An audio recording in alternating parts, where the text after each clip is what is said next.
The call that Arizona went to Joe Biden by Fox News should be retracted now. That's what Nate Silver, a pollster at 538, is saying. That's what just about the whole universe is saying. What a disgraceful decision it was in retrospect. As we look at Arizona right now and how razor thin it is, I gotta tell you right now, this whole thing could hinge on Arizona.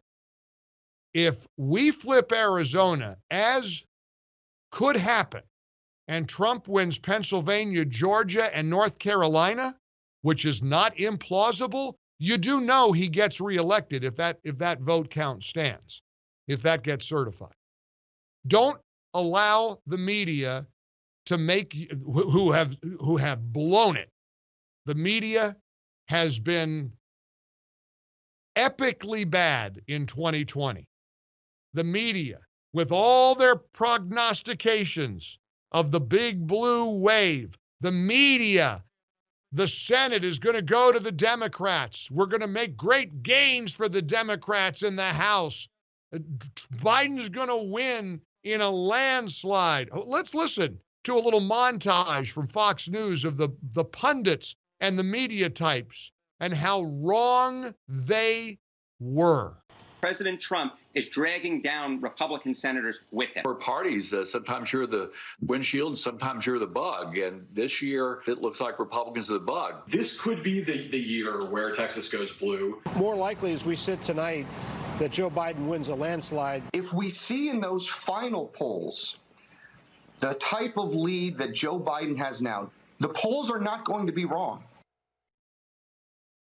Well, the polls were going to be wrong, and right now, all eyes are on Arizona. Arizona,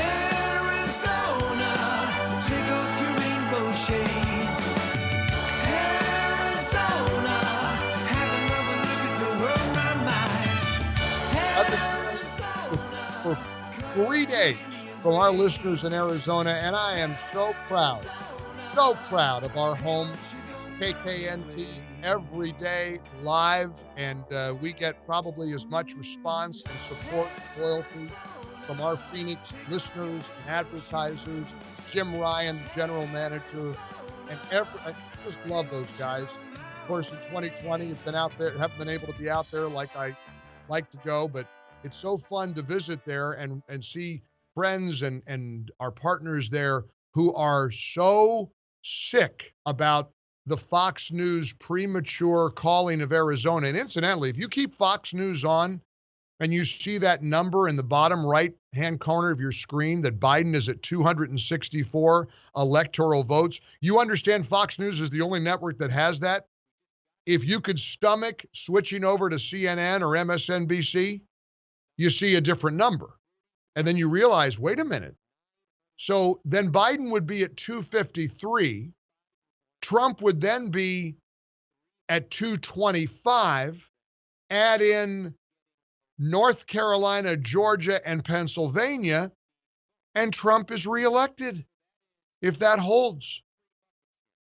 You cannot get down and believe that this is over. And I don't know what will happen with the presidency, but I do know what I feel very confident about with the Senate, and we hold the Senate.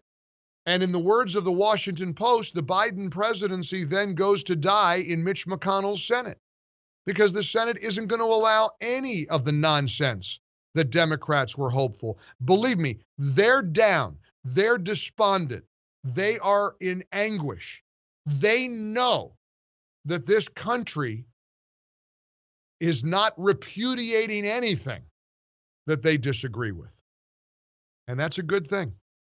As these new batches of votes are being counted in Maricopa County, and incidentally, that was another lie that the Fox News experts were saying. Well, Maricopa County is very blue.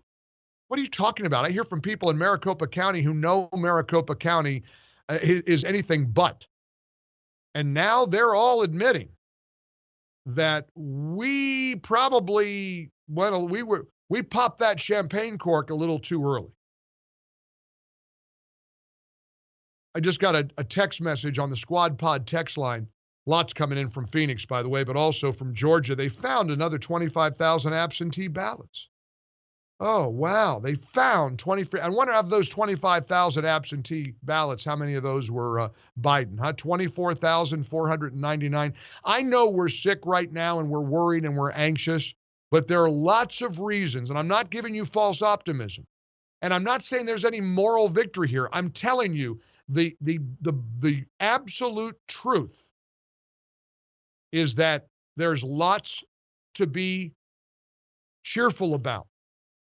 Yeah, it was kind of a foul election. Yeah, this is so close. There's no mandate. There's no this is razor thin.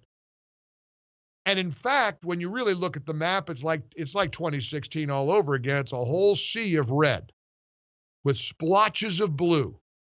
The usual suspects: New York City, Chicago, LA, the major metropolitan, they're all admitting it.